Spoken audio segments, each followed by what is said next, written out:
নমস্কাৰ মই অৰ্চনা বৰ্মন পুনৰ স্বাগতম জনাইছো মোৰ চেনেললৈ মোক বহুতে কমেন্ট আৰু মেছেজ কৰি আছে কি আমাৰ যেহেতু পৰীক্ষা আহি আছে দৰ্শকসকলৰ আমি কেনেকুৱা ধৰণৰ ৰেমেডিজ কৰিলে আমাৰ কাৰণে ভাল হ'ব কিছুমান জেনাৰেল টিপছ যদি মই দিব পাৰো লগতে এতিয়া চাও পৰীক্ষাৰ ক্ষেত্ৰত কি হৈ যায় কোন মানুহে কেনেকুৱা ৰিজাল্ট আনিব বা কেনেকুৱা ধৰণৰ মাৰ্কস আনিব হেতু অকল ডেট অফ বাৰ্থৰ পাহে গম পোৱা যায় যি সকলৰ ডেট অফ বাৰ্থ মই নাজানো বা যি সকলে বিচাৰিছে তথাপিও ৰেমেডিজ কিছুমান কৰিবৰ কাৰণে আজিৰ উপায়বোৰ মই কৈ যাম লগতে আপোনালোকে যদি পাৰ্সোনাল ৰিডিং কৰিবলৈ বিচাৰিছে তেতিয়া হলে স্ক্ৰিনত দিয়া নম্বৰটোক মোক কন্টাক্ট কৰিব তেতিয়া হলে মই চাই দিয়া যায় কি কেনেকুৱা ধৰণৰ পাৰ্সোনাল ৰেমেডিজ যি সকলৰ বিদ্যাত যদি প্ৰবলেম আহি আছে কেনেকুৱা ধৰণৰ পাৰ্সোনাল ৰেমেডিজৰ থ্ৰু দি বস্তুবোৰ সফলতা পাব হিখিনি কোৱা যায় আজিৰ ৰেমেডিজবোৰ জেনাৰেল ৰেমেডিজ সকলোও কৰিব পাৰে লগতে আজিৰ ৰেমেডিজ বহুত সিম্পল ৰেমেডিজ কিন্তু বহুত পাৱাৰফুল ৰেমেডিজ কৰি চাব আপোনালোকে নিশ্চয় সহায় পাব আপোনালোকৰ পৰীক্ষাৰ ক্ষেত্ৰত এতিয়া প্ৰথম নিয়মটো হলগে পৰীক্ষা আপোনালোকৰ বহুত ক্ষেত্ৰত এনেকুৱা দেখা গৈছে মেট্ৰিক এক্সাম আহি আছে হাই সেকেন্ডাৰী আহি আছে পিএইচডি এক্সামস আহি আছে যি সকলে বিচাৰিছে কি নহয় মোৰ প্ৰমোশনছৰ কাৰণে মই এক্সামস দিম বা যি সকলে বিচাৰি আছে কি মই কিছুমান জবৰ ক্ষেত্ৰৰ কাৰণে এক্সামস আহি আছে বিভিন্ন ধৰণৰ এক্সামসৰ কাৰণে এইখিনি উপায় আপোনালোকে কৰি চাব যি সকলে নাজানে নিজৰ ডেট অফ বাৰ্থ বা অৰিজিনাল ডেট অফ বাৰ্থ নাই তেওঁলোকেও এই উপায়বোৰ কৰিব পাৰিব প্ৰথম ৰেমেডিটো হল আপোনালোকে মনত ৰাখিব এই ভিডিওটো যেতিয়াই চাব আপোনালোকে তাৰপা ওয়েডনেসডে বুধবাৰে এই উপায়টো কৰিব বুধবাৰে কি লাগিব 5টা মগু দাইলৰ দানা 5টা মগু দাইলৰ দানা 5টা ইলাইচি গ্ৰীণ ইলাইচিটো সৰু সৰু আপোনালোকে স্ক্ৰিনত দেখা পাব গ্ৰীণ ইলাইচিটো লাগিব লগতে 5টাল দুবুৰি বুন যিকোনো মাৰ্কেটত বা পূজাৰ স্থলত আপোনালোকে পাব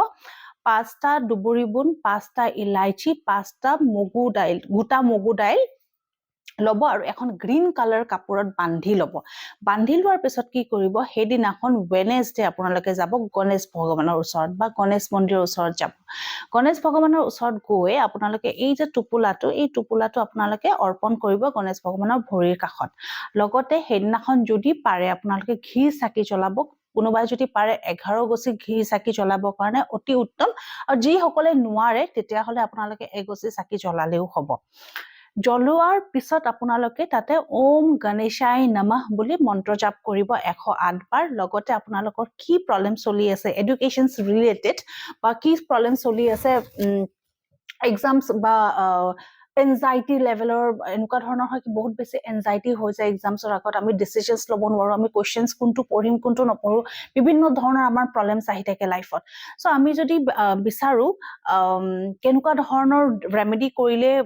আমাৰ হিবোৰ প্ৰবলেমছ আতৰিব তেনেহলে এইটো ৰেমেডি কৰিব আপোনালোকে এক্সামস ৰিলেটেড তাৰ পিছত আপোনালোকে এইটো প্ৰাৰ্থনা কৰিব ভগৱানক কি আপোনালোকৰ যাতে এক্সামস খিনিৰ খুব ভাল হয় ৰিজাল্ট লগতে এটা ৰিজাল্টৰ কথা মই কৈছো আপোনালোকে কষ্টটো কৰিব লাগিবই বিনা কষ্টত একো বস্তুৱে নহয় ভাগ্যখন আমাৰ কেনেকৈ আমি সলনি কৰিব পাৰো এইবোৰ সৰু সৰু ৰেমেডিজতে আমি কেতিয়াবা সলনি কৰি আনিব পাৰো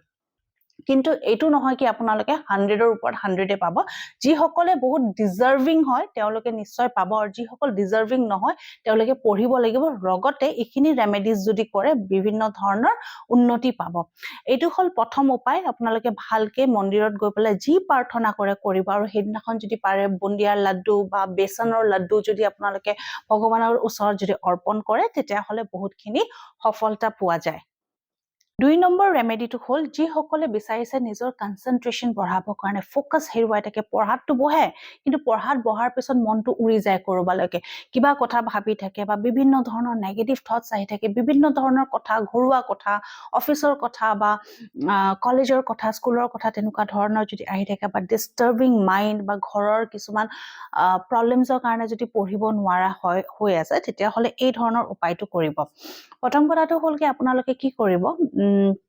ফোকাস আৰু কনসেন্ট্ৰেচন বঢ়াবৰ কাৰণে এটা গ্ৰীণ বটল কিনি আনিব গ্ৰীণ বটলটো গ্লাছৰ বটল কিনিব লাগিব আপোনালোকে স্ক্ৰিনত দেখা পাব এই বটলটো এনেকুৱা ধৰণৰ বটল আপোনালোকে মাৰ্কেটত ইজিলি এভেইলেবল বা যিকোনো ওয়েবসাইটত আপোনালোকে পাব কিনিবলৈ কিনি আনিব লগতে কি কৰিব যিকোনো এটা দিনত ৰাতিপুৱাতে উঠি আপোনালোকে 6টা মান বজাত যদি উঠিব পাৰে তাতে এক বটল ভালকে সাফা পানী খোৱা পানী লৈ লব বটলটোত লোৱাৰ পিছত কি কৰিব আপোনালোকে সূৰ্যৰ পোহৰত 5 ঘণ্টামান সেই বটলটো থৈ দিব ভালকে ঢাকি ধুনীয়াকে তাৰে ওপৰৰ কেপটো লগাই ভালকে সূৰ্যৰ পোহৰত থৈ দিব থৈ দিয়াৰ পিছত কি কৰিব সেই বটলটোৰ পৰা পানীখিনি খোৱা আৰম্ভ কৰিব তাৰ ফলত কি হ'ব যিকোনো কনসেন্ট্ৰেশনত যদি আপোনালোকে প্ৰবলেমছ পাই আছিলে বা কনসেন্ট্ৰেশনছ ৰিলেটেড যদি প্ৰবলেম আহি আছিলে ফোকাস নাই ইৰিটেশন মাইন্ড ইৰিটেট হৈ থাকে বহুত বেছি ফ্ৰাষ্ট্ৰেশনত থাকে তেনেকুৱা ধৰণৰ প্ৰবলেমছবোৰ আঁতৰ হ'ব এইটো উপায় অকল এদিন কৰিলে নহয় সেই গ্ৰীণ কালাৰ বটলটো পাৰিলে যেতিয়া যেতিয়া সূৰ্যৰ পোহৰ মানে প্ৰথম দিনাখন আপোনালোকে 6টা বজাত উঠিয়ে কৰিব কামটো তাৰ পিছত আপোনালোকে যেতিয়াই উঠে তেতিয়াই জাস্ট গ্ৰীণ কালাৰ বটলটো সূৰ্যৰ পোহৰত 5 to 6 আৱাৰ্ছৰ কাৰণে থৈ দিব আৰু তাৰে পানীবোৰ খোৱা আৰম্ভ কৰিব দেখিব আপোনালোকৰ এনজাইটি বা ষ্ট্ৰেছ ডিপ্ৰেছনছ এনেকুৱা ধৰণৰ কনসেন্ট্ৰেশনছৰ প্ৰবলেমছ বা ফোকাস ৰিলেটেড প্ৰবলেমছবোৰ সোনকালে আঁতৰ হ'ব আৰু যিসকলে ম্যাথছ বা সায়েন্স বা য'ত ক্যালকুলেশনছ আছে যোনটো সাবজেক্টতে ক্যালকুলেশনছ আছে তেওঁলোকে যদি সেইটো সাবজেক্টত বহুতখিনি প্ৰবলেমছ পায় তেতিয়া হলো এই উপায়টো বহুতখিনি সহায় কৰিব এতিয়া আমি কথা পাতিম 3 নম্বৰ উপায় 3 নম্বৰ উপায়টো এনেকুৱা হ'ব যিসকলে প্ৰমোশনছ বা জবৰ ক্ষেত্ৰত এইবাৰ এক্সামছ দিব বা যিসকলে PhDৰ কাৰণে বা UPSC APSC মানে যি বিভিন্ন ধৰণৰ এক্সামছ দিবলৈ গৈ আছে তেতিয়া হলে এই উপায়টো আপোনালোকে যেতিয়াই এই ভিডিওটো দেখিব তাৰ পাছ স্যাটাৰডে আৰম্ভ কৰিব লাগিব এই উপায়টো কি হ'ব এই উপায়টো প্ৰথম কথাটো হল আপোনালোকে ৰাতিপুৱাই গা পা ধুই সূৰ্য প্ৰণাম কৰা আৰম্ভ কৰি দিয়ক এনেও আমি যেতিয়া সূৰ্য প্ৰণাম কৰা আৰম্ভ কৰো সূৰ্যক যেতিয়া পূজা কৰা আৰম্ভ কৰো নহয় আমাৰ সেলফ ডিসিপ্লিনটো খুব বাঢ়ে আৰু আমাৰ কনসেন্ট্ৰেশনটো খুব বাঢ়ে আমি সমাজৰ লগত মিলি কাম কৰিব পৰা আমাৰ কনফিডেন্সটো খুব বাঢ়ে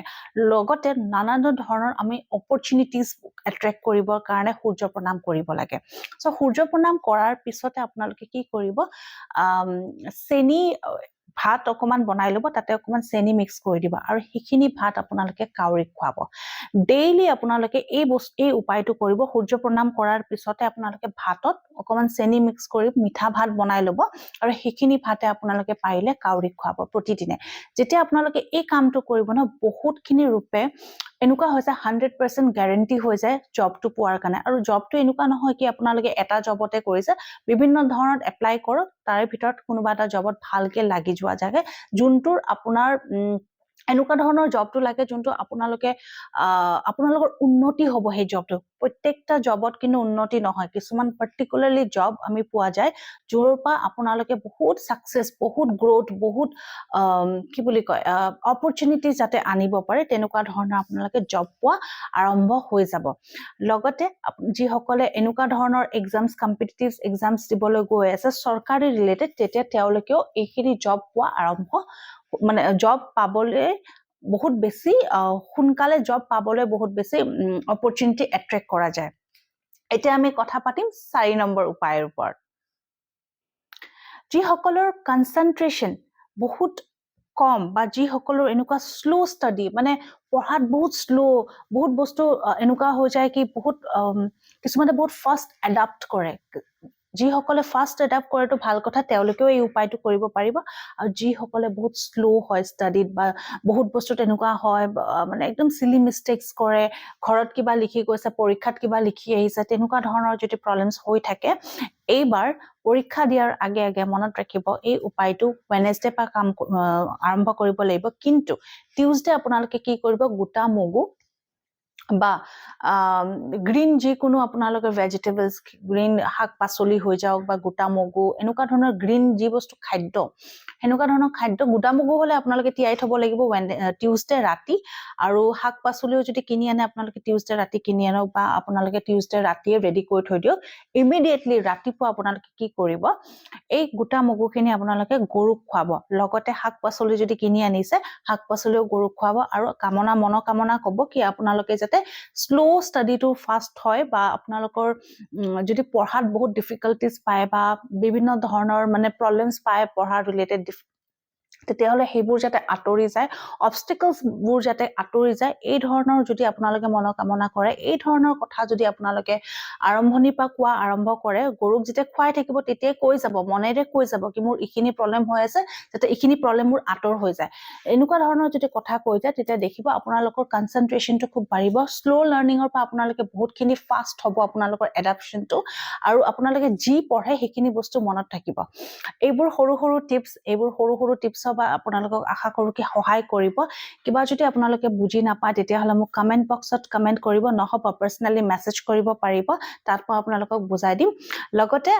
আশা কৰোঁ মোৰ চেনেলটো আপোনালোকে ছাবস্ক্ৰাইব কৰিব, শ্বেয়াৰ কৰিব আৰু কমেণ্টত আপোনালোকে হৰ হৰ মহাদেৱ লিখিব। ধন্যবাদ।